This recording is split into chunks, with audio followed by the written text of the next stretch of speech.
श्री गुरुभ्यो नमः। हरिः ओम। नारायणं नमस्कृत्य नरं चैव नरोत्तमं देवीं सरस्वतीं व्यासं ततो जयमुदीरयेत्।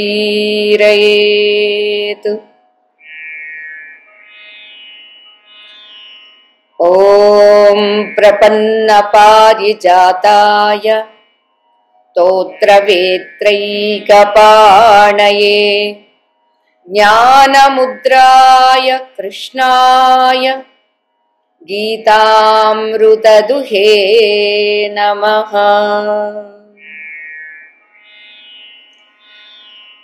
ओम पार्थाय प्रतिबोधितां भगवता नारायणेन स्वयं व्यासेन ग्रथितां पुराणमुनिना मध्ये महाभारतम् अद्वैतामृतवर्षिणी भगवती अष्टादशाध्यायिनी अम्बा त्वामनुसन्दधामि भगवद्गीते भवद्वेषिणी। प्रिय दिव्यात्म स्वरूपुलारा, गीता सुगीత కర్తవ్య సత్సంగానికి స్వాగతం. అనాశినో అప్రమేయస్య తస్మాదుజ్జస్వ భారత అవినాశితు తద్విద్ధి ఏన సర్వమిదం తతం వినాశమవ్యయస్యాస్య నకశ్చిత్ కర్తుమర్హతి అని మనకి స్వామి ఉపదేశించారు. ఏదైతే ఈ విశ్వమంతా వ్యాపించి ఉన్నదో, ఏదుంటే ఈ విశ్వం ఉందో, ఏదుంటే మీరు నేను ఇవి వారు వీరు అని మనం చెప్పుకుంటున్నామో అది ఆత్మ. ఆ ఆత్మ వినాశనము లేనటువంటిది. దేని చేత ఇదంతా అని చెబుతున్నాడు స్వామి. ఏన సర్వమిదం తత్, దేని చేత ఇదంతా వ్యాపించి ఉన్నదో దానికి నాశనము ఎవ్వరూ చెయ్యలేరు. నకశ్చిత్ కర్తుమర్హతి అని చెబుతూ, అంటే ఎవ్వరూ కూడా ఈ ఆత్మను నాశనం చెయ్యలేరు. దానికి మరలా మనకేమైనా అనుమానం కలుగుతుందేమో అని, ఏ రీతిగా ఒక కోటీశ్వరుడు ఉన్నాడు ఒకప్పుడు, కానీ పాపం ఇప్పుడు అతడికి కూటికి కూడా గతి లేదు. అంటే ఒకే ఒక వ్యక్తి ఒకనాడు కోటీశ్వరుడో మరొకనాడు కూటికి కూడా గతి లేనివాడో, అలా ఆత్మ ఒకనాడు చాలా బాగుంది, మరొకనాడు బాగుండలేదు, లేదా నిర్ధనమైపోయింది, నీరసమైపోయింది అని చెప్పేటటువంటిది ఆత్మ కాదు. అవ్యయస్య అస్య అని అన్నారండి. అంటే వ్యయము కానిది. మనం ధనం ఖర్చు పెడితే అయిపోతుంది, లేదా ఉదయం నుంచి సాయంత్రం వరకు శ్రమ పడ్డామనుకోండి, ఆ శ్రమ వల్ల శరీరం అలసిపోతుంది. ఆత్మ కూడా అంతేనంటారా అంటే కాదు. శ్రమ పడితే అలసిపోయేది ఆత్మ కాదు, ఖర్చు పెడితే ఖర్చు అయిపోయేది ఆత్మ కాదు, మరి ఏమిటి అని అంటే ఇది అవ్యయము.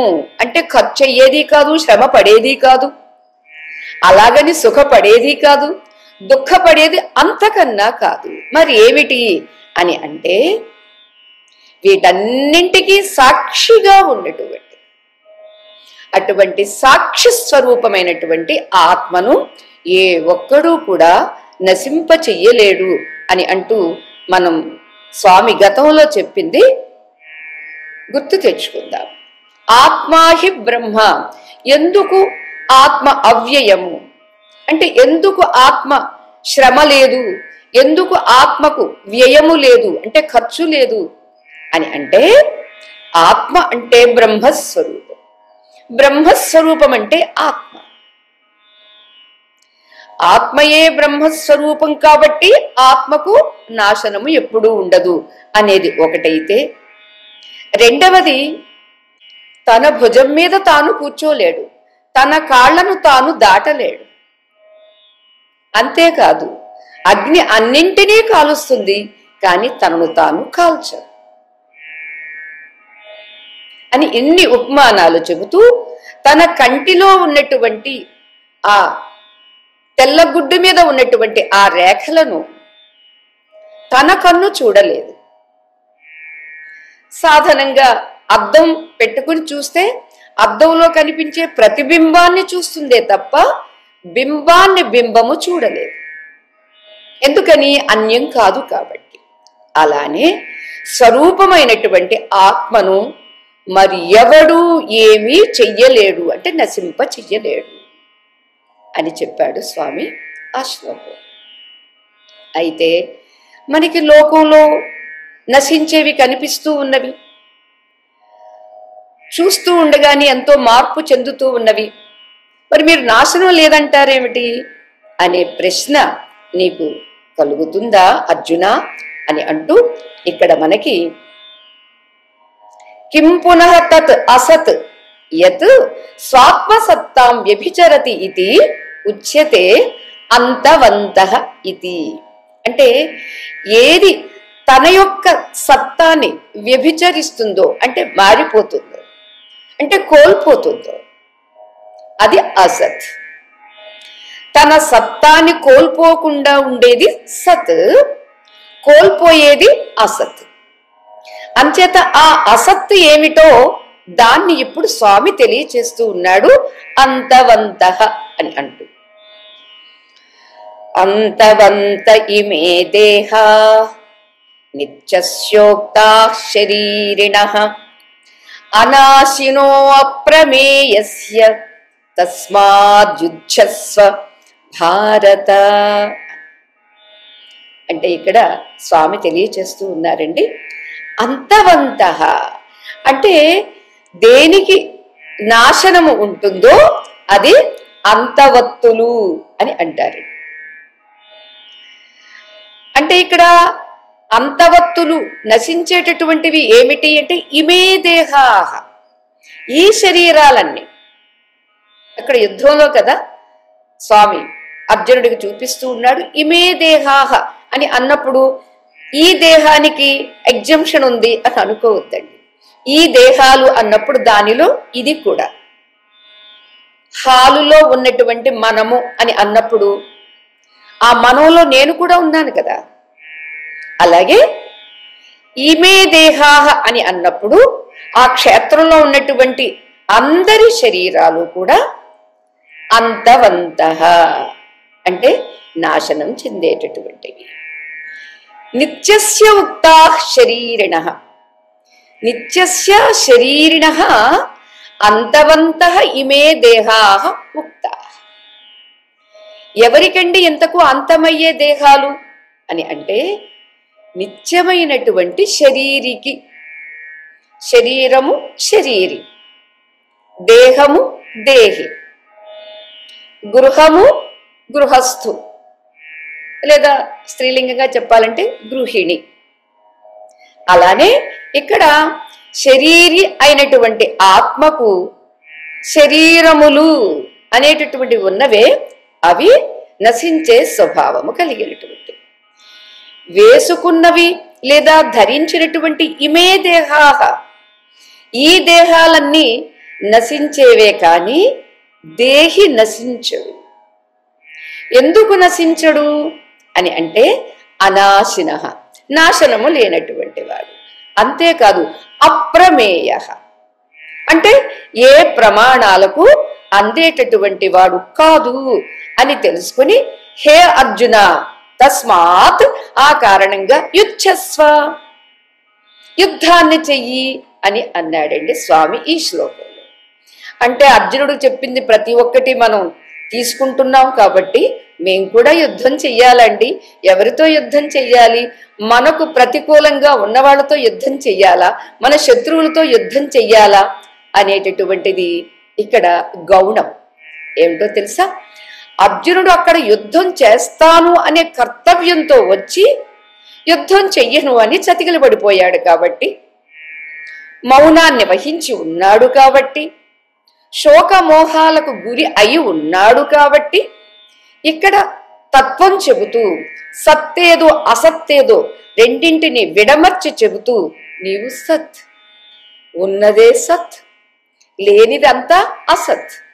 అంచేత ఈ దేహాలన్నీ అసత్. ఈ దేహాలన్నింటా వ్యాపించి నిండి ఉన్నటువంటిది ఏమిటో అది సత్. అంచేత సదసత్తుల యొక్క ఆ వేర్పాటును గ్రహించి నీవు యుద్ధం చెయ్యి అని అన్నాడండి స్వామి అర్జునుడిని. మరి మనల్ని ఏం చేయమన్నాడు అంటే మన కర్తవ్యాలు.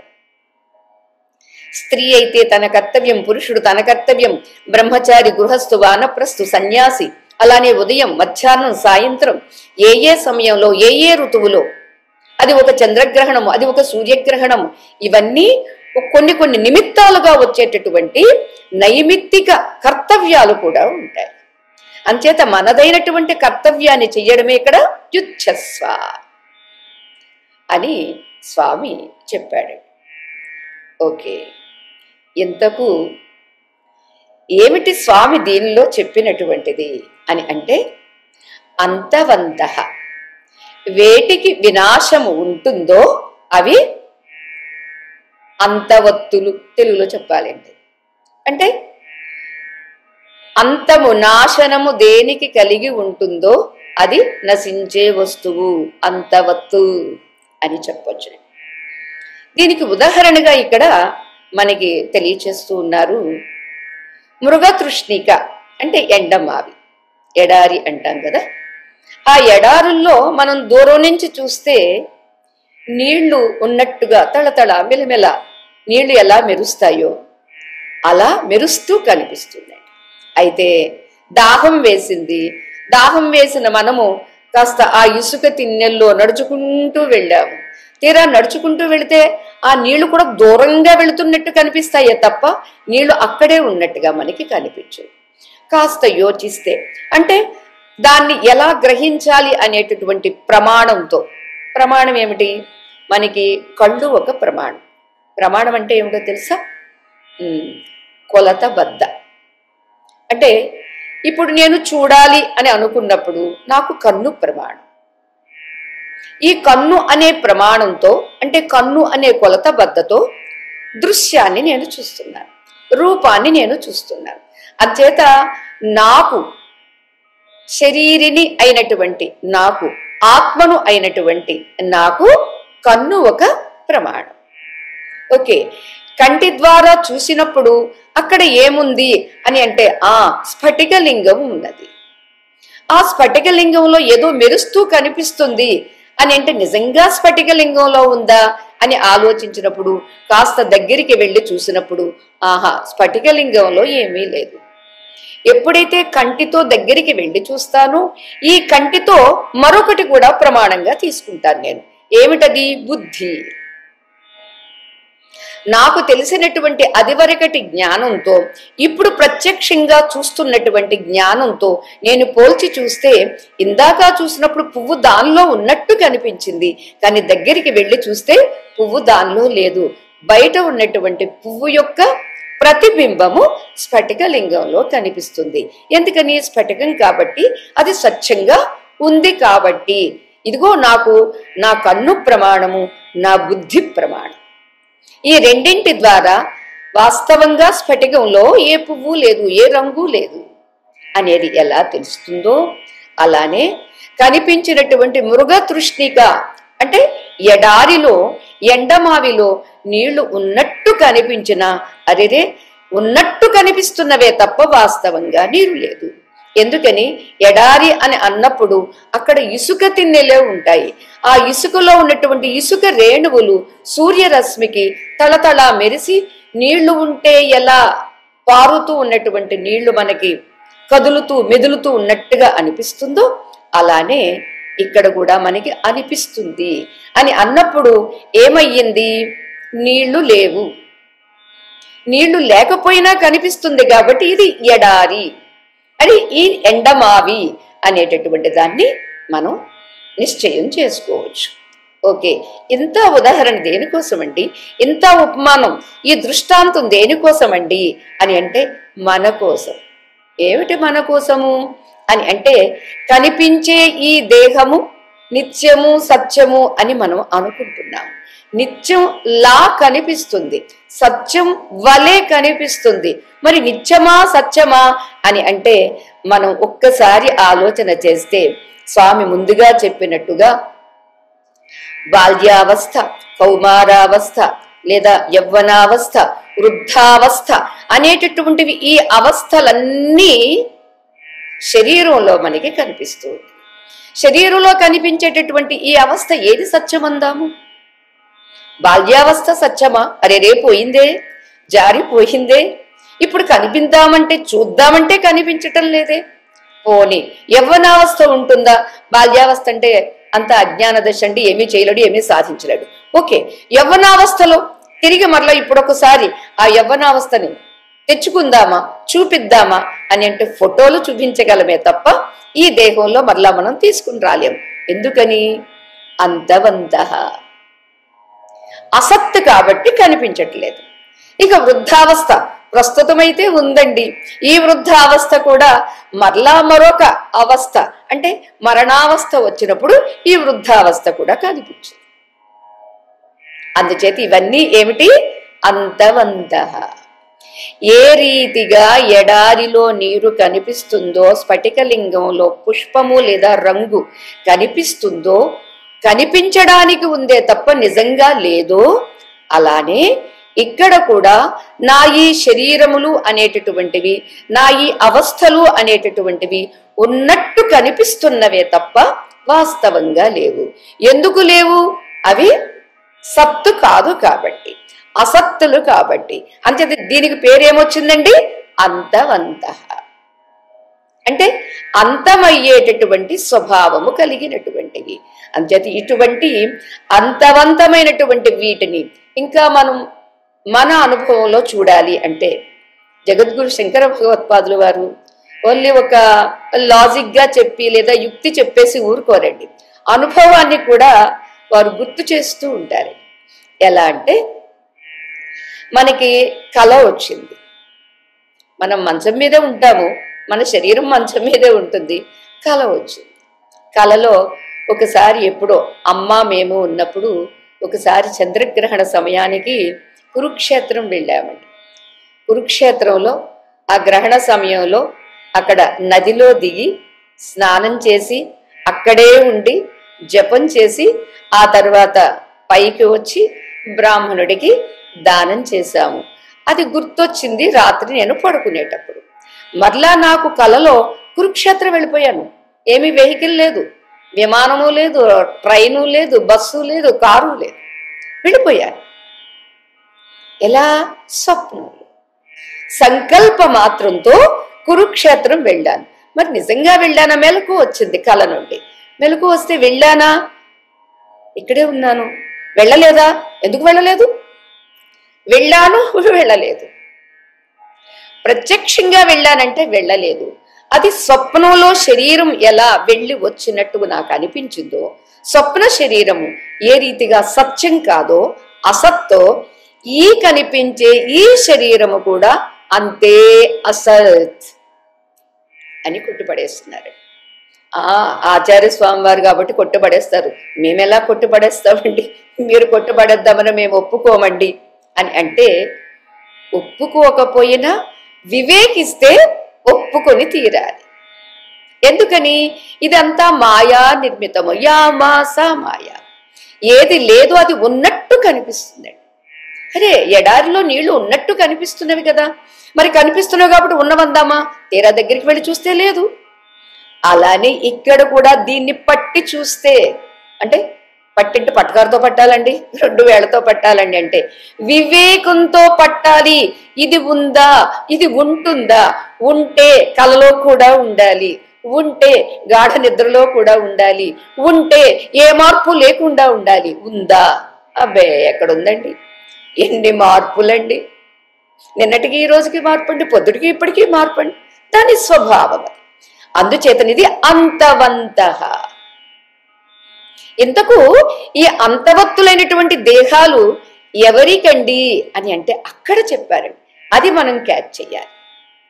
అంతవంతః ఇమే దేహాః నిత్యస్య శరీరిణః ముక్తాః. నిత్యమైనటువంటి శరీరి అంటే శరీరంలో ఉండేటటువంటి వాడు. మళ్ళీ శరీరంలో ఉండడం అనేది కూడా గదిలో ఉన్నటువంటి ఆ అర్థం కాదండి. మరి ఏ అర్థం అండి అని అంటే బంగారంలో ఉన్నటువంటి వడ్డాణం. మరలా మనకి వడ్డాణం తప్పదు, బంగారం కూడా తప్పదు. బంగారంలో ఉన్నటువంటి వడ్డాణం అంటే ఇక్కడ ఏమిటి? కంసాలికి వడ్డాణం ఇస్తే ఏం చేస్తాడు? ఇది ఓల్డ్ మోడల్ అయిపోయిందండి అన్నప్పుడు కరిగించినప్పుడు కరిగింది వడ్డాణమా బంగారమా? వడ్డాణం కరిగింది, బంగారం కరగలేదు. వడ్డాణం కరిగింది కాబట్టి మరలా బంగారం ఎప్పుడు ఉంది. ఓకే, వడ్డాణంగా ఉన్నప్పుడు బంగారం లేకుండా పోయిందా అని అంటే అప్పుడు కూడా ఉన్నది బంగారం. అలానే ఇప్పుడు కనిపించేటటువంటి వడ్డాణం షేపులో ఉన్నటువంటి ఈ దేహాలన్నీ కూడా కనిపిస్తూ ఉన్నప్పటికీ దేహమంతా వ్యాపించి ఉన్నటువంటిది దేహి. అందుకని ఆపాదమస్తకం. వడ్డాడానికి మీరు వెనక ఇలా ప్రెస్ చేస్తారు కదా, అది బంగారమే. ఎదుట లక్ష్మీదేవిని గజలక్ష్మిని పెడతారు, అది బంగారమే. క్రింద మువ్వలు పెడతారు, అది బంగారమే. అసలు బంగారం కానిదేముంది? అంతా బంగారమే. కానీ ఇక్కడ సమస్యల్లా ఏమిటి? బంగారము అని కాక నేను వడ్డాణంగా వ్యవహరిస్తున్నానే, అది పొరపాటు పడుతుంది. దేహిగా కాక దేహంగా వ్యవహరిస్తున్నామే, అది పొరపాటు పడుతుంది. అందుచేత దేహాలుగా కనిపించిన వడ్డాణంగా కనిపించిన ఉన్నది బంగారమే. దేహంగా కనిపించిన ఉన్నది దేహియే. ఏమా దేహి? అవినాశి, అనాశిన. 3వ పాదంలో చెప్పబోతున్నారు. అంతవంతః ఇమే దేహాః నిత్యస్య ఉక్తా శరీరిణః అనాశినః అంటే నాశనము లేనటువంటిది. ఇక్కడ నిత్యస్య శరీరిణః అన్నదానికి కూడా ఆచార్య స్వామి వారు చాలా చక్కగా వివరణ ఇస్తూ ఉన్నారు. ఏమిటదంటే లోకంలో నిత్యత్వము నాశము కూడా 2 విధాలుగా ఉంటుంది. ఏమిటా 2 విధాలు అని అంటే, ఒకడు ఉన్నాడు, చాలా బాగుండేవాడు, పాపం అనుకోకుండా ఏదో వ్యాధి అటాక్ అయింది. క్యాన్సర్ ఏదో అనుకుందాం ఉదాహరణకి. క్యాన్సర్ అటాక్ అయ్యేసరికి అంత బొద్దుగా అందంగా ఉన్నటువంటి ఆ మనిషి కాస్త అందవిహీనుడైపోయాడు.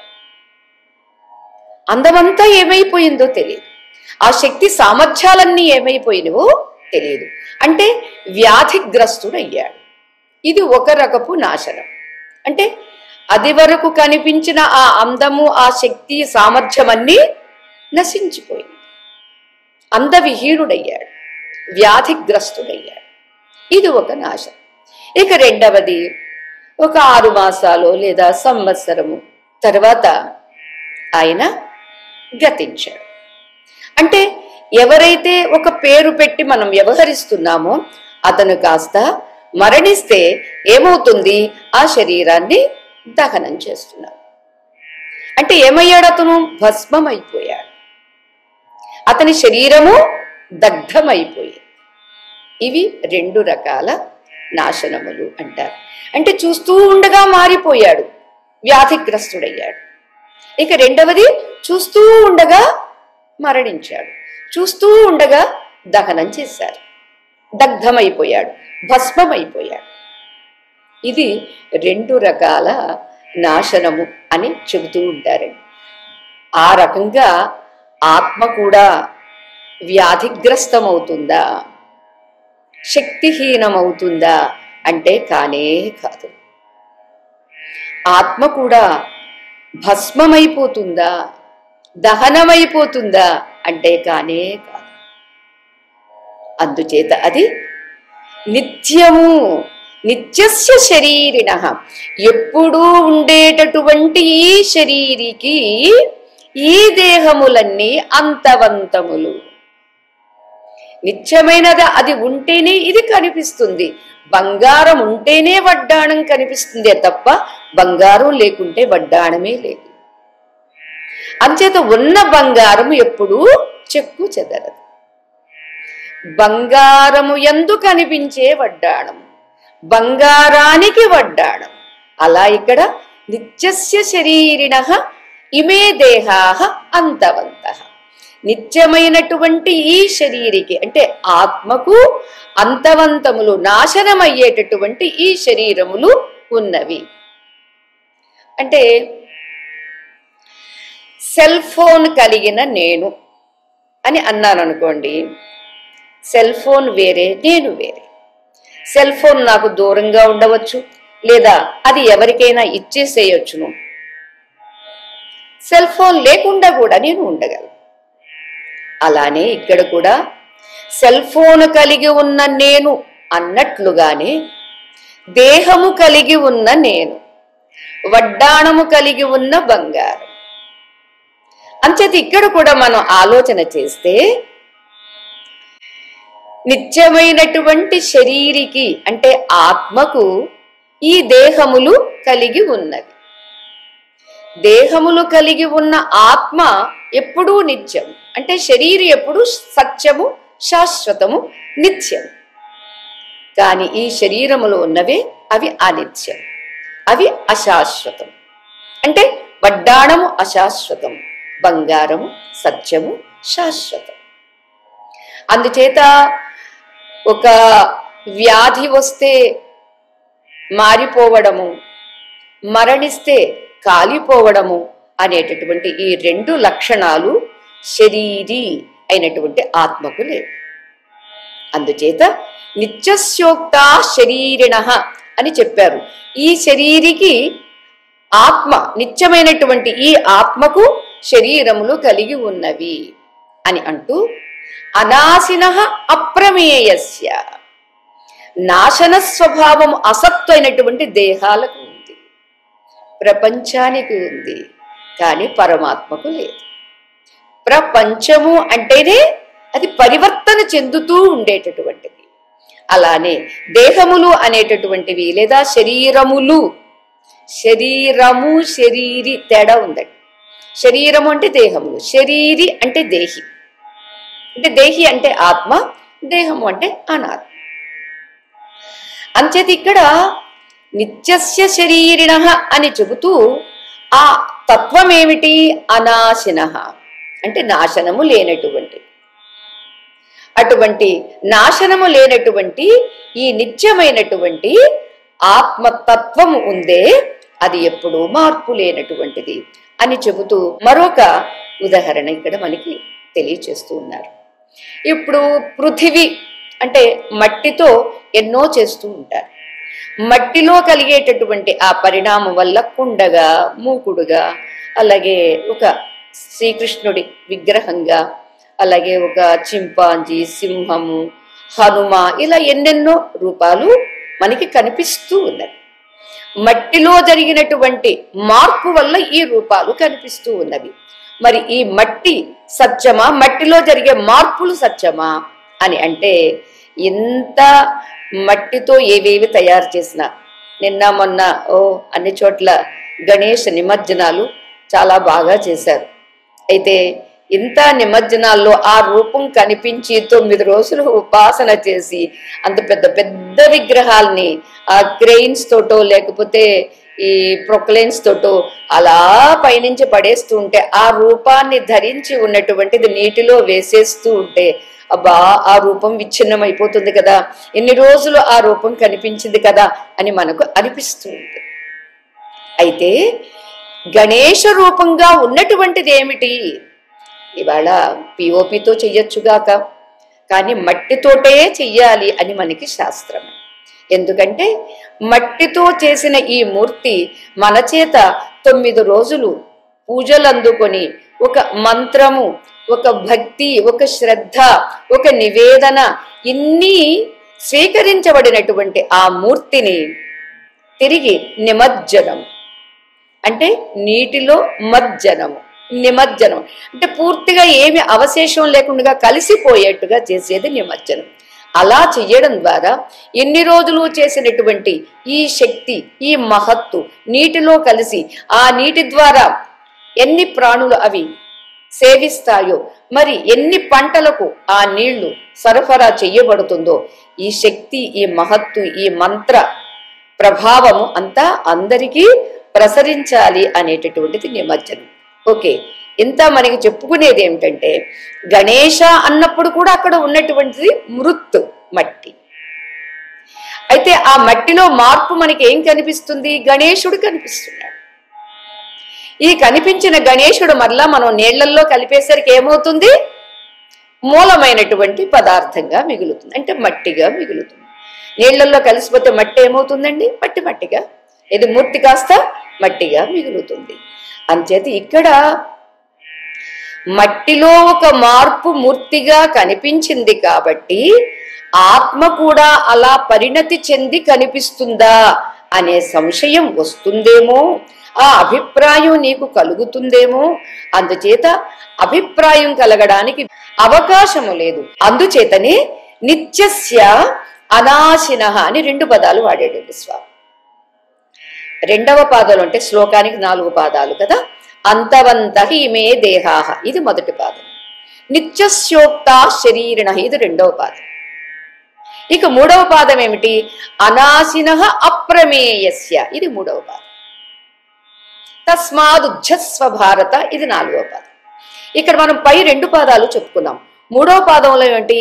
అనాశినః నాశనము లేనటువంటిది. నాశనము లేనటువంటి ఈ ఆత్మ పృథివి పరివర్తన చెందినట్టుగా పరివర్తనం చెందేది కానే కాదు. ఈ పరివర్తనలన్నీ దేనిలో, పరిణామాలన్నీ దేనిలో అంటే కనిపించే ఈ షేపులో, ఆకృతిలో. అలా నా ఈ శరీరం అనే ఆకృతిలో, ఆకృతిలో పరిణామమే తప్ప, ఆకృతిలో మార్పే తప్ప ఆత్మకు మార్పు లేదు, ఆత్మకు ఏ పరిణామము లేదు. అందుచేతది అనాశినః నాశనము లేనటువంటిది. నాశనము లేదు అని మీరు ఎలా చెబుతూ ఉన్నారు అని అంటావా అర్జున? అప్రమేయః. ఆత్మ అనేది ప్రమేయం కాదయ్యా, అప్రమేయం. అంటే మరలా ఇదేదో కొత్త పదంగా అని అనుకోవద్దు. ప్రమాత, ప్రమాణము, ప్రమేయం ఇవి 3. ప్రమాత అంటే నేనేం చేస్తున్నాను? నేను చూస్తున్నాను. నేను అనేటటువంటిది ప్రమాత అయితే ప్రమాణం ఏమిటి? నాకు చూడడానికి కన్ను ప్రమాణం. ఈ చూసే కంటి ద్వారా బుద్ధితో నేను కొంత గ్రహిస్తాను, నిర్ణయించుకుంటాను కదా. ఇది ప్రమాణం అన్నమాట. ఓకే, ఇంతకు ప్రమాత అయిన నేను ప్రమాణమైనటువంటి కన్నుతో ఒక రూపాన్ని చూశాను. ఇదిగో అక్కడ శివుడు ఉన్నాడు. ఈ శివుడు ఉన్నాడు అనేటటువంటి రూపం నాకు ప్రమేయం అయ్యింది, అంటే తెలియబడింది. నేను దర్శించాను, కంటితో ఆ రూపాన్ని వీక్షించాను. ఇది ప్రమాత, ప్రమాణము, ప్రమేయం. ఓకే, ఇంతకు ఆత్మ ప్రమాణమా, ప్రమేయమా, ప్రమాతన అని అంటే ఇక్కడ ప్రమాతగానే ఉంటుంది తప్ప ప్రమాణంగానో ప్రమేయంగానో కాదు. కాబట్టే అది అప్రమేయము అని చెప్పారు. ఇప్పుడు కంటి ద్వారా అక్కడ శివుని మూర్తి ఉంది అనేది నేను చూడగలుగుతున్నాను. ఓకే, అలానే ఆత్మను నేను ఈ కంటి ద్వారా చూడగలనా? పోని మనస్సు ద్వారా ఊహించగలనా? పోని బుద్ధి ద్వారా నేను తర్కించి పట్టుకోగలనా అని అంటే అరే అది ప్రమాణాలకు అందేది కాదు, అది అప్రమేయం. అంటే ప్రమాణాలకు అందేదైతే ప్రమేయం అయిపోతుంది. ఇది ప్రమాణాలకు అందేది కాదు కాబట్టి అప్రమేయము అని చెబుతూ ఉన్నారండి. ఇక్కడ న ప్రమేయస్య ప్రత్యక్షాది ప్రమాణైః అపరిచ్ఛేద్యస్య ఇత్యర్థః అని ఇక్కడ మనకి చక్కగా తెలియచేస్తూ ఉన్నారండి. ప్రమేయము కాని అంటే ప్రత్యక్ష ఆది ప్రమాణాల చేత మనకి ప్రమాణాలు కూడా ప్రత్యక్ష ప్రమాణము, అనుమాన ప్రమాణము, శాస్త్ర ప్రమాణము అని తర్వాత పెద్దలు చెప్పారు అని ఆ ప్రమాణాన్ని కూడా మనం స్వీకరిస్తాము. ఆప్తవాక్యము అని ఆప్తవాక్య ప్రమాణం. మొత్తానికి ఇక్కడ మనం తీసుకోవాల్సింది ఏమిటంటే కంటికి ప్రత్యక్షముగా కనిపించేది కాదు ఈ ప్రమాణం అయితే కాదు. ఇక అనుమానం ఎలా అంటే ఒక చోట పొగ వస్తుంది, పొగ వస్తూ ఉంటే ఇక్కడ ఏదో నిప్పు ఉండి ఉండాలి, పొగ వస్తుంది కాబట్టి నిప్పు ఉండి ఉండాలి అని ఊహించడం అనుమాన ప్రమాణం.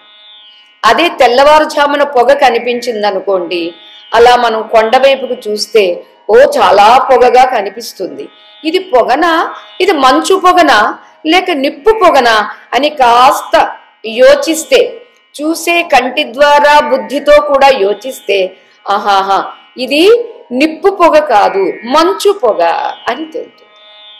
ఇదేంటి? ఇవన్నీ మనకి ప్రమాణం ద్వారా మనం నిర్ణయాలు తీసుకోవచ్చు. ప్రత్యక్ష ప్రమాణము, అనుమాన ప్రమాణం. ఈ అనుమాన ప్రమాణంలో కాస్త యోచిస్తేనే అది నిప్పు ద్వారా వచ్చే పొగన లేదా మంచు ద్వారా వచ్చే పొగన అనేది మనకి తెలుస్తుంది. ఆత్మ ఈ రీతిగా ప్రత్యక్షంగా చూడబడేది కాదు, అప్రమేయం. ఆత్మ అనుమానంతో ఊహించేది కాదు, అది అప్రమేయం అని చెబుతూ ప్రత్యక్షాది ప్రమాణాల చేత దీని స్వరూపము ఇది అని తెలియచేయడానికి శక్యం కాదు. ఎందుకు శక్యం కాదు అని అంటే ఏది పరిమితమో ఏది పరిచ్ఛేదమో అది తెలియబడుతుంది. ఆకాశం మనకి తెలియబడుతుందండి? తెలియబడదు. ఎందుకంటే అది పరిచ్ఛిన్నం కాదు, పరిమితం కాదు. అదే ఒక శివుని మూర్తిగా నాకు ఇక్కడ కనిపిస్తూ ఉంది, పరిచ్ఛిన్నంగా ఉంది, పరిమితంగా ఉంది. అదే శివస్వరూపము ఆకాశానికి కూడా ఆధార స్వరూపము అన్నదాన్ని నేను చూడగలనా? నేను ఊహించగలనా? అందుచేత ఆత్మ అనేటటువంటిది అప్రమేయము అని చెప్పడానికి గల కారణము ప్రత్యక్షాది ప్రమాణాల చేత ఊహించడానికి గాని తెలుసుకోవడానికి గాని సాధ్యం కానే కాదు. అందుచేత సాధ్యం కాని దీన్ని మరి శృతికి ప్రత్యక్షాది ప్రమాణాల చేత గ్రహించవచ్చు కదా. అంటే సుఖాన్ని దుఃఖాన్ని మనం ఎలా తెలుసుకుంటున్నామో ఆత్మను కూడా అలా మనస్సు చేత తెలుసుకోవచ్చు కదా అని ఒక పూర్వపక్షం. మనకు కూడా కలగవచ్చు ఆ ప్రశ్న. అయితే అప్పుడు ఏమవుతుంది? అది మానస ప్రత్యక్షం అవుతుంది, అంటే మనస్సుకు ప్రత్యక్షం అవుతుంది. ఇప్పుడు మనకి సుఖం గాని దుఃఖం గాని తెలిసేది ఎవరికండి? మనస్సుకు తెలుస్తుంది. మనస్సు ఉన్నప్పుడే సుఖం గాని దుఃఖం గాని. గాఢ నిద్రలో మనస్సు లేదు, సుఖమేది దుఃఖమేది ఏదీ లేదు అక్కడ, మనస్సు ఉన్నంత వరకు. అయితే ఏ మనస్సుకి సుఖము దుఃఖము అనుభవం అవుతుందో ఆ మనస్సుకు ఆత్మ కూడా తెలియబడుతుందా అండి అంటే నెవర్, తెలియబడేది కాదు. ఎందుచేత? అది ప్రత్యక్షమైపోతుంది. బుద్ధికో మనస్సుకో తెలియబడిందంటే అది ప్రత్యక్ష ప్రమాణం అయిపోతుంది. అద్యత ప్రత్యక్ష ప్రమాణం కానే కాదు. అలానే మనం ఇందాక చెప్పుకున్నటువంటి అనుమాన ప్రమాణం కానే కాదు. అయితే ఇది అప్రమేయము అని ఎలా అంటున్నారండి అని అంటే, నేను అనేది నాకు తెలియబడేది కాదు. నేను ఇది మాట సులభంగా అనిపించినా దాని అర్థం మాత్రం సులభం కాదు. నేను అని అంటే మనం ఏముంది, నేను సోన్సో, నేను సుధా, నేను ఒక మాతాజీ, నేను ఒక అని మనం అనుకుంటున్నాం. కాదు. నేను అనేది కన్నునేనా, ముఖంనేనా, మనస్సునేనా, బుద్ధినేనా? ఇవన్నీ ఏది ఉంటే పని చేస్తున్నావు అది నేను. ఆ నేను ఎవరికి తెలియబడుతుందంటే, ఆ నేను కంటితో చూడగలనా, ఆ నేనును మనస్సుతో ఊహించగలనా, ఆ నేనును బుద్ధితో తర్కించగలనా అని అంటే దానికి ఇవేమి అవసరం లేనే లేదు. ఇతర ప్రమాణాలు ఏవైతే ఎక్కడైతే ప్రవర్తించవో, ప్రమాణాలకి పూర్వమే ఏదైతే ఉన్నదో అది ఆత్మ, అది స్వతసిద్ధమైనటువంటిది. అదండి ఇక్కడ స్వామివారు తెలియజేశారు. అంచేత ఆత్మ స్వతసిద్ధంగా ఉన్న కారణంగా ఏ ప్రమాణాలకు తెలియబడేటటువంటి విషయమో కానే కాదు. ఎందుకని? సిద్ధం హి ఆత్మ, ముందే ఉంటుంది. ఆత్మ అనేటటువంటిది ముందుగా సిద్ధమై ఉంటేనే నేను చూడాలి, నేనేదో తెలుసుకోవాలి, తెలుసుకోవాలి అన్నా, చూడాలి అన్నా, తినాలి అన్నా, కనాలి అన్నా ఏముండాలి? ఆత్మ. పవర్ ఉంటేనే కదండి ఏదైనా పనిచేసేది. పవర్ లేదు, అన్ని అలంకారంగా ఉన్నవి, పవర్ లేదండి, నో యూస్. అలానే ఇక్కడ ఏ పెద్ద ఇన్స్ట్రుమెంట్ ఉన్నా లేదా ఏ పరికరం ఉన్నా పవర్ని ఎలా తెలుసుకోలేకపోతున్నావో, అలా మహామహా మేధావులే ఉన్నప్పటికీ వాళ్ళ బుద్ధి, వాళ్ళ ప్రజ్ఞానము స్వరూపమైనటువంటి ఆత్మను గ్రహించలేవు. ఎందుకని? గ్రహించాలి అని అనుకున్నప్పుడు కూడా ముందుగా ఆత్మ ఉంటేనే. అంచేత ఆత్మ అనేది స్వయం సిద్ధంగా ఉన్న కారణంగా ఉన్నప్పుడే తెలుసుకోవాలని జిజ్ఞాస లేదా అన్వేషణ కలుగుతుందే తప్ప ఆత్మ అనేది లేకపోతే అది కలగనే కలగదు. కలగాలి అంటే నేను అయిన ఆత్మ ఉండాలి. అందుచేత తెలుసుకోవలసినటువంటి ఆ ఆత్మ నిత్యము వికారరహితము అయినటువంటి ఆత్మ నాకన్నా వేరు కాదు, నేనే ఆత్మ. అది అప్రమేయం, అది అనాశనం, అంటే నాశనము లేనటువంటిది, ప్రమాణాల చేత తెలియబడేటటువంటిది కానే కాదు అని అంటూ, ప్రమాత అంటే తెలుసుకునేవాడు ఒకడు ఉండి తీరాలి. ఉన్నటువంటి ప్రమాత ఏదో చెయ్యాలి, ఏదో తెలుసుకోవాలి అని అనుకున్నప్పుడు ప్రమాత ఉంటేనే తప్ప మరొక కోరికే కలిగే వీలు లేనే లేదు. ఉన్నటువంటి ప్రమాతకు ప్రత్యక్షము, అనుమానము, ఆగమ ప్రమాణం అంటే శాస్త్ర ప్రమాణం, ఇవన్నీ సాధనాలుగా స్వీకరిస్తాడు. వాటి ద్వారా ప్రాపంచిక విషయాలు అంటే భౌతిక విషయాలు ఎన్నింటినో తెలుసుకుంటాడు. కానీ ఆత్మను తెలుసుకోలేడు. అంటే అనాత్మలను గ్రహిస్తాడు, అనాత్మలను ప్రమేయంగా తెలుసుకుంటాడు. అంతే తప్ప ఆత్మను తెలుసుకోవడం అనేటటువంటిది కుదరనే కుదరదు. ఎందుకని? అది ప్రమాత కాబట్టి, అది అప్రమేయం కాబట్టి, అది అప్రమాణం కాబట్టి. అంటే ప్రమాణములు కాదు ఆత్మ, ప్రమేయం కూడా కాదు ఆత్మ, కేవలం పరమాత్మ. అందుచేతనే ఇక్కడ మనకి శాస్త్రంతో అంత్యం ప్రమాణం అని అతద్ధర్మారోపణం అనేటటువంటిది మనకి ఇక్కడ తెలియచేస్తూ ఉన్నారు. అంటే ఆత్మ విషయంలో చిట్ట చివరి ప్రమాణం ఏమిటి అని అంటే, ఆత్మ మీద ఆరోపింపబడినటువంటి దానివి కానటువంటి అతద్ధర్మములు, అంటే ధర్మములు కానటువంటివి ఏవైతే ఉన్నవో వాటిని అన్నింటినీ నివర్తింప చెయ్యడం. అదే మనకి బ్రహ్మసూత్రాల్లో సిద్ధం తు నివర్తకత్వాత్. ఆత్మ ఆత్మ అంటున్నారండి, మాకేమీ అనుభవంలో లేదండి అని అంటే నువ్వు చెయ్యాల్సింది ఏమిటంటే ఆత్మ కాని వాటన్నింటినీ ఒకటి ఒకటి ఒకటి తీసి పడేయాలి. న భూమిర్న తోయం న తేజో న వాయు నఖం నేంద్రియం వా న తేషాం సమూహః అనైకాంతికత్వాత్ సుషుప్త్యేక సిద్ధః తదేకో వసిష్ఠః శివః కేవలోహం. తదేకో వసిష్ఠః శివః కేవలోహం. నేను పృథ్వీ కాదు అంటే కాని దాన్నంతా తీసేయడం. నా భూమి, నేను భూమి కాదు. నా తోయం, నేను జలం కాదు. నా భూమి నా తోయం. నా తేజ, నేను అగ్ని కాదు. నా వాయు, నేను వాయువు కాదు. నఖం, నేను ఆకాశం కూడా కాదు. నా తేషాం సమూహ, పంచభూతముల యొక్క సమూహం ఏమిటి? ఇదిగో పంచభూతమయ ప్రపంచము. ఆ ప్రపంచంలో జ్ఞానేంద్రియాలు, కర్మేంద్రియాలు, ప్రాణము, మనస్సు, బుద్ధి, ఇవన్నీ చాలా వచ్చినవి. నా తేషాం సమూహ, వాటి ద్వారా ఉత్పన్నమైనటువంటి ఈ సమూహం ఏది నేను కాదు. ఎందుకు నేను కాదంటున్నావు అవన్నీ అని అంటే ఇవెప్పుడు అనైకాంతికత్వాది, ఏకాంతికత్వం లేదు అంటే నిత్యత్వం లేదు. ఎప్పుడు మారిపోవడం, మారిపోవడం, జారిపోవడం, మారిపోవడం, కూలిపోవడం, రాలిపోవడం. ఇది అనైకాంతికత్వంగా ఉంది అంటే నిత్యంగా లేదు. కాబట్టి నిత్యత్వం ఏది అని అంటే సుషుప్త్యేక సిద్ధ.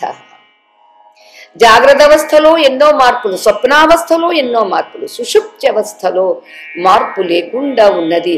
అంచేత అక్కడ అవశిష్టమై శేషించి ఉన్నదేదో, ఏ మార్పు లేకుండా ఉన్నదేదో అది శివస్వరూపం. తత్ ఏకః అవశిష్టః శివః కేవలః అహం శివః. కేవలః అహం శివః, అహం కేవలః. అందుచేత శాస్త్ర ప్రమాణం మీరు ఎలా ఎందుకు అంగీకరిస్తున్నారండి? ఈ అనుమాన ప్రమాణం కాదన్నారు, ప్రత్యక్ష ప్రమాణం కాదన్నారు, మరి ఆగమ ప్రమాణాన్ని ఎందుకు స్వీకరిస్తున్నారు అని అంటే కాని వాటిని తీసేయడం కోసం స్వీకరిస్తున్నారు. ఇది ఇక్కడ తెలియచేస్తున్నారు. కాని వాటిని అని అంటే పంచభూతాలు నేను కాదు. మనోబుద్ధ్యహంకార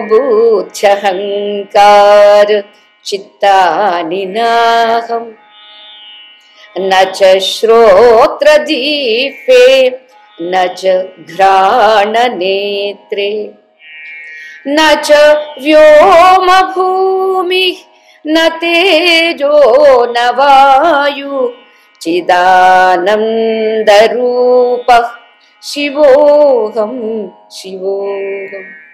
నిర్వాణ షట్కంలో తెలియచేశారు ఆచార్య స్వామి వారు. అన్ని వారే దశశ్లోకిలోని వారు అదే చెప్పారు, నిర్వాణ షట్కంలోని అదే చెప్పారు. మనమేమిటి కాని వాటిని అన్నిటినీ నేను అని పెనవేసుకుపోయి అబ్బా దాని నుంచి విడగొట్టడం ఎవరి తరం కాదు, ఆత్మను నశింపజేయడం ఎవరి తరం కాదనేది స్వామి చెప్పాడు. మనమేమనుకోవాలంటే నా నుండి కాని వాటిని విడగొట్టడం ఎవరి తరం కాదు, ఎందుకంటే నా తరం కావట్లేదు కూడా ఎవరి తరం కాదు. కాని వాటిని నేను అని అంత గట్టిగా పట్టుకున్నాను. అందుకని అంత గట్టిగా పట్టుకున్న వీటిని విడిపించడం కోసం శాస్త్రం ప్రమాణం. ఈ శాస్త్రము ఒక అనుభవజ్ఞుడైనటువంటి గురువు ద్వారా మనకి అందించబడుతుంది కాబట్టి దాన్ని ఆప్తవాక్యము అంటారు. దాన్ని ఆప్తవాక్య ప్రమాణం. శంకరాచార్య స్వామి వారు చెప్పారు కాబట్టి అది నాకు ప్రమాణం. ఎవరో దారిని పోయేటటువంటి వాడు ఎవరో చెబితే నాకు ప్రమాణం కాదు. ఆత్మ లేదు, ఏమీ లేదండి, ఉన్నన్నాడు హాయిగా ఉండడం అండి, ఎదుటివాడు దోచుకున్నా సరే మనం బతకాలండి, అదే సత్యం గాని చచ్చిన తర్వాత ఏమిటి అది మనకు అనవసరం అండి అన్నది నాకు ప్రమాణం కాదు. ఎందుకని? వాళ్ళకి శాస్త్రజ్ఞానం లేదు. కానీ ఇక్కడ శాస్త్రము ఏం చెబుతుంది అంటే మనకు తెలియని విషయాన్ని, మనం చూడని విషయాన్ని, మనం గ్రహించలేని విషయాన్ని, ఊహించలేని విషయాన్ని, కేవలం అనుభవ విషయాన్ని చెప్పేదేదో అది శాస్త్రం. అంచేది ఇక్కడ మనకి శాస్త్ర ప్రమాణము అనేది ఈ రీతిగా ఉపకరిస్తుంది అని అంటూ ఆత్మకు ఏమాత్రము సంబంధం లేనటువంటి కర్తృత్వాన్ని భోక్తృత్వాన్ని వేసుకుంటున్నాము మనం. ఈ వేసుకున్న కర్తృత్వాన్ని భోక్తృత్వాన్ని విడదీయడానికే శాస్త్ర ప్రమాణం కావాల్సి వస్తుంది. ఏ శాస్త్ర ప్రమాణము గురువు మనకి ఉపదేశిస్తున్నారో ఆ గురువు యొక్క వాక్యం మనకి ప్రమాణంగా కావాల్సి వస్తుంది. ఇది కూడా ప్రమాణం ఎంతవరకు? చిల్లగింజ అని వాడుతూ ఉంటామండి. దాన్ని కథకరేణు అని సంస్కృతంలో అంటారు. చిల్లగింజ అని మన ప్రాంతంలో కూడా ఇండుప గింజ అని అంటారు. ఇండుగ పిక్క అని కూడా అంటారు. ఇంతే ఎంత ఉంటుంది. ఇలా వర్షాలు బాగా వచ్చినప్పుడు ఆ ప్రవహించే నదీ జలాలు లేదా చెరువులో నీళ్లు కూడా ఎర్రబడిపోతుంది. ఎందుకు ఎర్రబడినవి అంటే మట్టంతా చేరు. ఎక్కడెక్కడ మట్టంతా కొట్టుకొచ్చేసరికి స్వచ్ఛంగా ఉండేటటువంటి నిర్మలమైన నీరు కాస్త బురద నీరైపోతుంది. ఆ బురద నీటిని మరి ఇవాళంటే మనకి టెక్నికల్గా ఫిల్టర్ అయిన తర్వాత ఏవేవో చేస్తున్నారు కాబట్టి పర్వాలేదు. ఆ కాలంలో ఎలా ఫిల్టర్ చేసేవాళ్ళు అంటే ఆ చిల్లగింజను అరగదీసి ఆ గంధాన్ని దానిలో వేస్తే, మా చిన్నప్పుడు కూడా కుండలో నీళ్లు పోసేవారు, గింజిచ్చి అరగదీకొచ్చుని అనేవారు. సో అది అలా అరగదీస్తూ ఉంటే ఆ గంధం నీళ్లలోకి వెళ్ళి ఆ నీటిలో ఉన్నటువంటి ఆ బురదను ఈ చిల్లగింజ గంధము విరగొట్టేస్తుంది. అంటే విరగొట్టిందంటే ఎలా? దానిలో ఉన్నటువంటి బురదనంతా అడుక్కి చేర్చేసి, అడుక్కి మరి బురదను చేర్చింది. కొన్ని చిల్లగింజ గంధం కాస్త పైకి నేను కాబట్టి ఇలా చేశాను అని పైనే ఉంటుందా? ఉండదు. అది కూడా క్రిందకి పోతుంది. అలానే ఆత్మస్వరూపము తెలుసుకోవడం కోసమని శాస్త్ర ప్రమాణాన్ని తీసుకున్న నేను చివరికి స్వరూపము నేను, స్వరూపము ఇది అని నాకు అనుభవమైనప్పుడు శాస్త్ర ప్రమాణాన్ని కూడా మనం విడిచిపెట్టాడు. అంచేత ప్రమాణం ఎంతవరకు? అనుభూతిని పొందేంత వరకు, అంటే గుర్తించేంత వరకు. అంచేత ఈ ప్రమాణంతో కూడా అందేది కాదు, అప్రమేయ అనేది మనకి తెలుస్తుంది. దానికే యత్ సాక్షాత్ అపరోక్షాత్ బ్రహ్మ య ఆత్మా సర్వాంతరః అని మనకి బృహదారణ్యకం తెలియచేస్తుందండి, ఉపదేశిస్తుంది. యత్ ఏదైతే ఉందో అది సాక్షాత్తుగా అని అంటాం. సాక్షాత్తుగా నేను చూశానండి అని అంటాం. సాక్షాత్తుగా నేను చూశాను, ఈ కంటితో చూసింది నేను చెప్పడం, అదే కోర్టులో కూడా సాక్ష్యము ఇవ్వడం అనేది. ఇక్కడ సాక్షాత్తు అని అంటే కంటితో కాదు, నేనుంటే కన్నుతో చూస్తున్నాను, నేనుంటే నా కన్ను చూస్తుంది. ఇది ఇక్కడ చెప్పేటటువంటి. ఇది ప్రత్యక్షమో ప్రమాణమో కాదు సుమ, అపరోక్షము. ఎస్ సాక్షాత్ అపరోక్షాత్ బ్రహ్మ. అపరోక్షంగా అంటే నా కంటికి పరం కాదు. అంటే స్వర్గం ఎలా ఉంటుంది అలా ఉంటుంది అని ఎవరెవరో వర్ణిస్తే ఊహిస్తాం, అది పరహ, ఎక్కడో ఉంది. వేరే ఏదో కంట్రీ, మనం వెళ్ళలేదు. దుబాయ్లో ఎవరో చక్కగా మన హిందూ టెంపుల్ కట్టారు, చాలా బ్రహ్మాండంగా ఉంది. అట పరహ, మన కంటికి ఎక్కడో ఉంది, ఇది పరం. ఇక నా కంటి ముందు ఉంది, ఇది ప్రత్యక్షం, అది పరోక్షం. ఓకే, మరి నేను ప్రత్యక్షమా పరోక్షమా? ఏ ప్రమాత అని అనుకుంటున్నామో, ఏది నేను అని సంసిద్ధమై ఎప్పుడూ ఉంటుందో, అన్ని అవస్థల యందు వ్యాపించి నిత్యంగా ఉండేటటువంటిది ఏదో, అది ప్రత్యక్షమా పరోక్షమా అని. ఇవి రెండూ కాదండి. ఎందుకంటే ఎక్కడో ఉన్నది కాదు, ఏ దుబాయ్లోనో లేకపోతే ఎక్కడో ఏదో కంట్రీలోనో ఉన్నది కానే కాదు, స్వర్గంలోనే ఏదో ఉన్నది కానే కాదు. మరి ప్రత్యక్షమా? కంటికి ముందు కనిపిస్తుందంటే కంటికి ముందు కనిపించేది కాదు. మరి ఏమిటది? అపరోక్షం. అంటే ప్రత్యక్షము పరోక్షము కానిదేదో అది అపరోక్షం. అందుచేతే శంకర భగవత్పాదుల వారు అపరోక్షానుభూతి అనేది కూడా మనకి ఒక ప్రకరణ గ్రంథాల్లో గ్రంథంగా ప్రసాదించారు. అందుచేత ఏదైతే ఉందో అది సాక్షాత్ అపరోక్షానుభూతికి చెందినటువంటిది బ్రహ్మ అని అన్నారు. ఇది యత్ సాక్షాత్ అపరోక్షాత్ బ్రహ్మ. ఓకే, అపరోక్షము అని అన్నారు. ప్రత్యక్షము కాదన్నారు, పరోక్షము కాదన్నారు, అపరోక్షము అన్నారు. ఎక్కడుంటుందండి అని అంటే య ఆత్మా సర్వాంతర. సర్వులకు సర్వ అని అన్నప్పుడు 84 లక్షల జీవరాశి జాతి వచ్చేస్తుంది. అంచేత ఇది అన్నింటికి అంతటికి అంతరహ లోపల ఉంటుంది, బయటికి కనిపించేది కాదు. కనిపించిందంటే దృశ్యమైపోయింది, కనిపించింది అంటే ప్రమేయం అయిపోయింది, కనిపించిందంటే ప్రత్యక్షమైపోయింది. ఇక్కడ సాక్షాత్ అపరోక్షాత్ బ్రహ్మ అంటే నా స్వరూపంగా ఉన్నటువంటిది, నాకు ప్రత్యక్షంగా నేను అనుభూతి చెందినటువంటిది. అంతా ఎందుకు, నేను ఉంటేనే ఇదంతా ఉందండి, నేను లేకుంటే ఏదీ లేదండి. ఇది అపరోక్షం.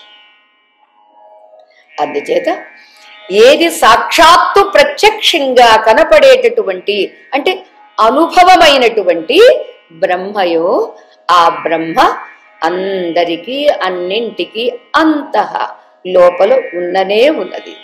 లోపల ఎప్పుడూ ఉన్నది, ఉంటుంది కాదు, ఉంటుందంటే మళ్ళీ ఫ్యూచర్ అయిపోతుంది.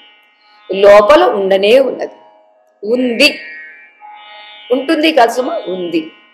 అందుచేత ఆత్మ అందరికీ స్వయంగానే స్వసంవేద్యం అంటే ఇతరులకు తెలియబడేది కాదు సుమా, తనకు తాను తెలియబడేది.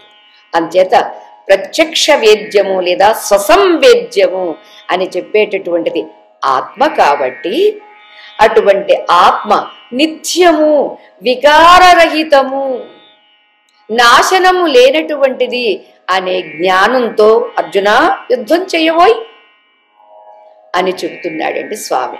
అంటే అక్కడ యుద్ధం నుంచి విరమించవద్దు అని చెప్పినందుకు మనమేమిటి, మన కర్తవ్యాల నుండి విరమించవద్దు, కర్తవ్యాన్ని ఎగ్గొట్టేయొద్దు, వాయిదాలు వెయ్యొద్దు అని అర్జునుడికి చెబుతున్నాడు స్వామి. అంటే మనకు కూడా చెబుతున్నాడు. మరి ఆత్మజ్ఞానం లేకపోతే వచ్చే నష్టం ఏమిటండి అంటే, నన్ను ఎవరో ఒక మాట అంటే ఇదే నేను అని అనుకున్నప్పుడు నాకు ఒక అభిమానం ఉంటుంది, అభిమానం వల్ల నాకు బాధ కలుగుతుంది. ఈ అభిమానము దేహం మీద కాక దేహి మీద పెట్టుకుంటే దేహి ఎవడికి కనిపిస్తుందండి? దేహి ఎవడికి కనపడదు. దేహిని ఎవడు ఏమీ అనలేడు, చూడలేడు. ఇక తర్వాత చెప్తాడు చంపలేడు, నరకలేడు అనేటటువంటి విషయాలు. అందుచేత ఇక్కడ ఏ అజ్ఞాన కారణంగా శోకమోహాదులు కలిగి కర్తవ్యం నుంచి కూడా చ్యుతి జరుగుతుందో ఆ కర్తవ్యచ్యుతి కాకుండా కర్తవ్య నిష్ఠ కలగాలి అంటే నీకు ఆత్మజ్ఞానం కలిగి తీరాలి.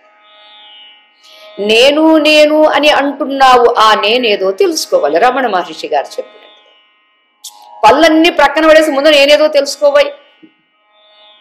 మనం అదొక్కటి చేయగానే అన్నీ చేస్తాం, అదొక్కటి మాత్రం చేయడం. అబ్బాయి ఇప్పుడప్పుడే తెలిసిపోతే ఎలాగండి, మళ్ళీ పనులన్నీ ఆగిపోతాయి ఏమిటో, ఆశ్రమాన్ని ఎవరు నిర్వహిస్తారండి?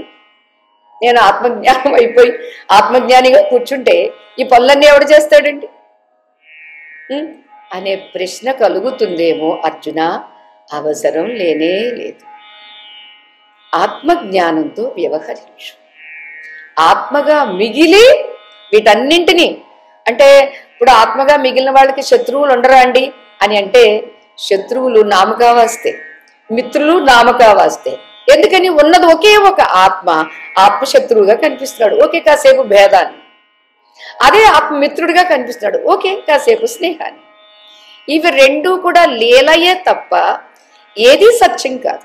స్నేహము సత్యం కాదు, శత్రుత్వము సత్యం కానే కాదు.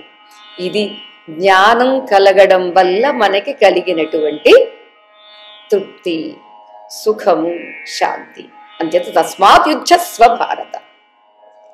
ఆ కారణంగా నీదైనటువంటి కర్తవ్యం ఏది నీకు నిర్దేశించబడి ఉందో ఆ కర్తవ్యాన్ని చెయ్యాల్సింది అని మనకిక్కడ స్వామి తెలియచేస్తూ ఉన్నారు. అంచేత స్వామి తెలిపినటువంటి ఈ కర్తవ్యాన్ని, స్వామి ఉపదేశించినటువంటి ఈ ఆత్మజ్ఞానాన్ని మనం గ్రహిస్తే అంతవంతః ఇమే దేహాః నిత్యస్యోక్తా శరీరిణః నిత్యస్వరూపమైనటువంటి శరీరి అయినటువంటి మనకు నాశన స్వభావము కలిగినటువంటి ఈ దేహములు అంతవంతము అంటే నశించేవి. కానీ నేను నిత్యమైనటువంటి స్వరూపాన్ని. అనాశనం అంటే నాశనము లేనటువంటి, అప్రమేయం ఏ ప్రమాణాలకు అందేటటువంటి దాన్ని కాదు. అంచేత అప్రమేయమైన నాశనరహితమైన నిత్యస్వరూపమైన శరీరిగా ఉన్నటువంటి నాకు శరీరము ఉంది. నాకు కొన్ని ఏదో వస్తువులో లేకపోతే వాహనాలో లేకపోతే భవనాలో ఇవేవో ఉన్నట్టుగా, ఏవి ఉన్నా వాటికన్నా నేను వేరుగా ఉన్నట్టుగా నా ఈ దేహమున కన్నా నేను వేరుగా ఉన్నాను. వేరుగా ఉన్న నేను ఎప్పుడూ నిత్యంగా ఉంటాను. నాకన్నా వేరై ఉన్నటువంటి ఈ దేహము ఎప్పుడూ అనిత్యమే, ఎప్పుడూ అశాశ్వతమే. అంచేత అశాశ్వతమైనటువంటి ఈ శరీరంతో శాశ్వతమైనటువంటి స్వరూపాన్ని తెలుసుకోవడానికి ఈ శరీరాన్ని సాధనంగా వాడుకోవాలి. అది తెలివైనటువంటి వాడి లక్షణం. దీన్ని సాధనంగా వాడుకుంటూ కర్తవ్య నిష్ట, వ్యావహారిక సత్తాతో కర్తవ్యాన్ని నిర్వర్తించడం ఇది అని స్వామి అర్జునుడికి బోధించినటువంటి ఆ ప్రబోధ మనం కూడా స్వీకరిద్దాము. వ్యవహారాన్ని చక్కబెడదాము, అవ్యవహారిగా కూడా ఉండడానికి ప్రయత్నం చేద్దాం. దానికే కాసేపు ధ్యానము, కాసేపు జపము, కాసేపు స్తోత్రము, కాసేపు వంట కూడా సాధనంగా తీసుకోగలగాలి. అది కూడా ఒక సాధనం అయితేనే కంటిన్యూస్ అంటే కాన్స్టెంట్ సాధన జరుగుతుంది. లేకపోతే ప్రొద్దుట నేను గుళ్ళో కూర్చున్నానండి, ఒక గంట సేపు చేశానంటే సరిపోతుంది కదండి అని అంటే, ఆహా, గంట సేపు చేసేది మాత్రమే కాదు, లేచింది మొదలు నిద్రించేంత వరకు ఇదే స్పృహతో ఇదే జ్ఞానంతో ఉండి వ్యవహరించాలి. అంచేత అటువంటి వ్యవహారం ద్వారా మనస్సుకి శోకము మోహము కలగకుండా ఉంటుంది. శోకమోహాలకు అది వేరై ఉంటుంది. ఆ వేర్పాటుగా ఉండేటటువంటి ఆ స్వరూప నిష్ఠను మనం కలిగించుకోవడానికి, అంటే అది కూడా తప్పే అవుతుంది. కొత్తగా కలిగించుకోవడమా అండి అంటే కాదు కాదు. అక్కర్లేనివి ఏవైతే మీద కప్పేసి ఉన్నాయో, చుట్టేసుకుని ఉన్నాయో, ఆ చుట్టుకొని పట్టుకొని మూగి ఉన్నటువంటి వీటిని ఒక్కొక్కటి ఒక్కొక్కటి వివేకం ద్వారా ఇది అసత్తు, ఇది అసత్తు, ఇది మార్పు చెందేది. ఈ మార్పు చెందేటటువంటి వాటిని మార్పు చెందేవని గుర్తించే నేను మార్పు లేనటువంటి తత్వాన్ని, ఆ తత్వమే నేను గాని ఈ అసత్తత్వమైనటువంటి దేహము నేను కాదు అని మనం గుర్తించేట్లుగా అనుగ్రహించమని స్వామిని ప్రార్థిస్తూ, మంగళం శ్రీ కురుక్షేత్ర రణక్షోణి విహారిణే పార్థసారథి రూపాయ గీతాచార్యాయ మంగళం. లోకాః సమస్తాః సుఖినో భవంతు, సర్వే జనాః సుఖినో భవంతు, సమస్త సన్మంగళాని సంతు. హరి ఓం తత్సతు. శ్రీ గురుభ్యో నమః. హరి ఓం. జయ రాధేశ్యామ్.